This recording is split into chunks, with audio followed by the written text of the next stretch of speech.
नमस्कार. मातृवत्सल विंदानम अध्याय क्रमांक 6.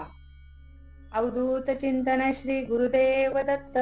ओम नमः चंडिकाये. अथ षोडशोऽध्यायः. श्री गुरुदत्तात्रेय उवाच. आता नीट लक्षपूर्वक या महाकाली स्वरूपाचे ध्यान ऐक, कारण हिच्या स्वरूपाच्या वर्णनातच मनातील अशुभाचा किंवा मनात बाहेरून फेकल्या गेलेल्या अशुभाचा नाश करण्याचे सामर्थ्य आहे.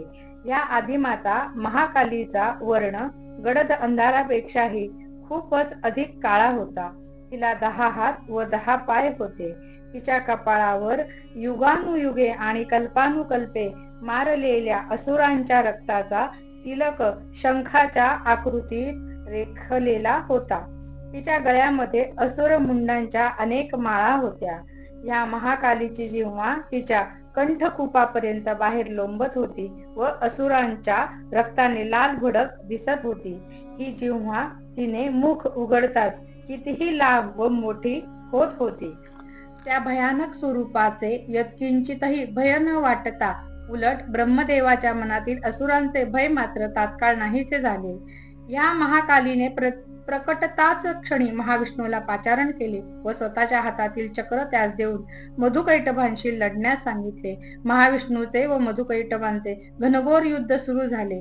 मधुकैटभ हे आद्य असुर असल्याने त्यांची ताकदही अपरंपार होती. महाविष्णूने प्रथम चक्राचा वापर न करता केवळ गदेने तसेच बाहुप्रहार, पादप्रहार व मुष्टीप्रहार यांनी युद्ध सुरू केले. हे युद्ध असुरांची ताकद जराही क्षीण न होता बराच काळ चालू राहिले. आपल्या पुढे यत्किंचित व नगण्य असणारे हे मधुकैटभ आपल्या आटोक्यात का येत नाहीत याचे चिंतन करता क्षणीच महाविष्णूला जाणविले की ज्याच्यामुळे ह्या असुरांचा जन्म झाला त्या ब्रह्मदेवाने आपल्या प्रज्ञापराधाचे प्रायश्चित्त घेतलेले नाही. हे लक्षात येताच महाविष्णू ब्रह्मदेवास त्याच्या श्वेतकमल आसनात बसून अक्षमालेने महाकालीचा जप करण्यास सांगतो. ब्रह्मदेवाचा जप 1 लक्ष होता क्षणीच मधुकैटभांचे बळ अर्ध्याने कमी होते, परंतु त्यांचे अर्धे बळही युद्धासाठी पुरेसे असते.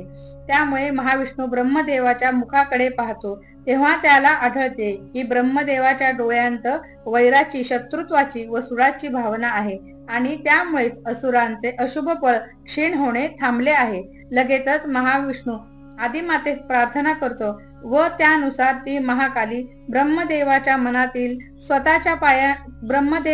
मनाला स्वतःच्या पायांशी आकर्षित करून घेते व त्या शुद्ध मोहामुळे ब्रह्मदेवाच्या मनातील वैर आणि सूड ह्या भावना नाहीशा होतात व असुरांचे शारीरिक बळ क्षीण होऊ लागते. परंतु अशुभाचे केवळ शारीरिक बळ क्षीण होऊन चालत नाही, तर मनोबळही क्षीण व्हावे लागते. हे लक्षात घेऊन महाकाली त्या असुरांच्या मनात त्यांच्या शारीरिक व मानसिक ताकदीपेक्षा अनेक पटीने मोठा उन्मत्त अहंकार उत्पन्न करते व हा उन्मत्त अहंकार निर्माण होता क्षणीच हे दोघे असुर महाविष्णूस म्हणतात, अरे युगानुयुगे व अनेक प्रलय पचवूनही अशुभाची ताकद पुन्हा पुन्हा उत्पन्न होते व वाढतही राहतेच. तू तर एकटाच आहेस, तुझे आमच्या पुढे काही चालणार नाही. त्यामुळे बुद्धीचा वापर करून तू आमच्याकडून एक वर मागून घे व येथून गुपचूप निघून जा. दुसऱ्यासाठी ह्या क्षीण ताकदीच्या ब्रह्मदेवासाठी तू स्वतःचा जीव का धोक्यात घालत आहेस? तू मागशील तो वर आम्ही तुला देऊ. महाविष्णू लागलीच महाकालीच्या गायत्री या ज्ञानरूपाचे पाचारण करतो व त्यामुळे त्याला अत्यंत समयोचित विचार सुचतो. महाविष्णू मधुकैटभांकडे वर मागतो, तुम्ही दोघांनी माझ्या हातून आता मृत्यू पावावे. मधुकैटभांचा आता नाईलाज होतो. त्यांना पूर्णपणे कळून चुकले की आपण वर दिला तर वरामुळे मृत्यू निश्चित आणि वर देण्यास नकार दिला तर वचन देऊन मग वर मागे घेतल्यामुळे त्यानंतर आपले कुठलेही वचन व इच्छा पूर्णतः जाऊ शकणार नाही. त्यामुळे मधुकैटभ विचार करतात की प्रलयानंतरची सृष्टी अजून बनलेली नाही व म्हणून सर्वत्र फक्त आपच जल आहे. अशुभ वृत्तींचा सर्वत्र असणारे ब्रह्म जाणवू शकत नाही व म्हणून अज्ञानाने ते आपल्या आपद्रव्याला जल समजत असतात. मधुकैटभ मग महाविष्णूला वर देताना एक अट घालतात की जिथे हे प्रलय आप नाही तिथे तू आम्हास मारू शकतोस. त्या क्षणी आदिमाता महाकाली तेथे खरोखरच जल उत्पन्न करण्याची शक्ती महाविष्णूस देते व हे जल कधीही महाविष्णूच्या नाभीपर्यंत येऊन पोहोचणार नाही असा वर देते. त्यानंतर जराही वेळ न दवडता महाविष्णू दोन्ही असुरांना आपल्या कटीवर घेऊन चक्राने त्यांची मस्तके छिन्न भिन्न करून टाकतो. अशा रीतीने ह्या कल्पातील ह्या असुर द्वयीचा नाश महाविष्णूने स्वतः लढून व महाकालीच्या प्रेरणेने केला.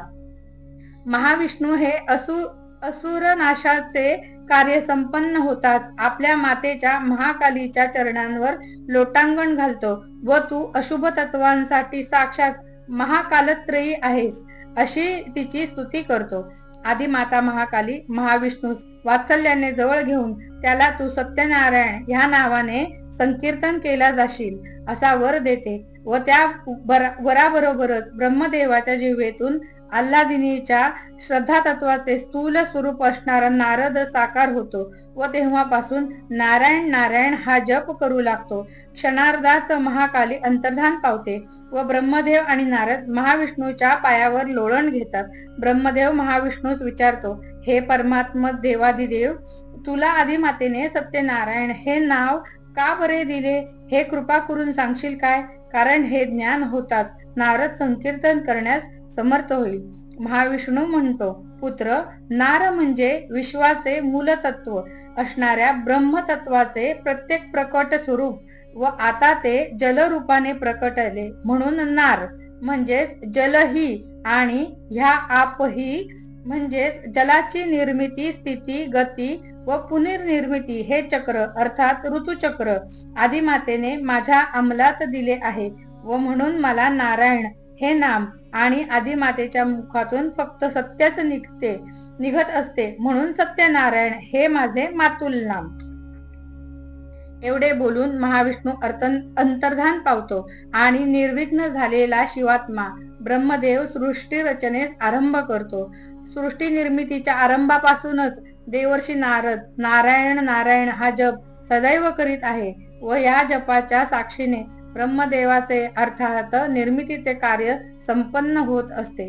चंडिके तुझे अनंत उपकार, वात्सल्ये तुझी कृपा अपरंपार, तव चरणी लोटांगण वारंवार, अनिरुद्ध शरणागत सद्भावे, इति दत्त गुरु प्रेरिते अनिरुद्ध सिंह विरचिते मातृवत्सल विंदाने श्री गुरु दत्तात्रेय परशुराम संवादे महिषासुरमर्दिनी खंडे मधुकैटभ मर्दनम नाम षष्ठोऽध्यायः.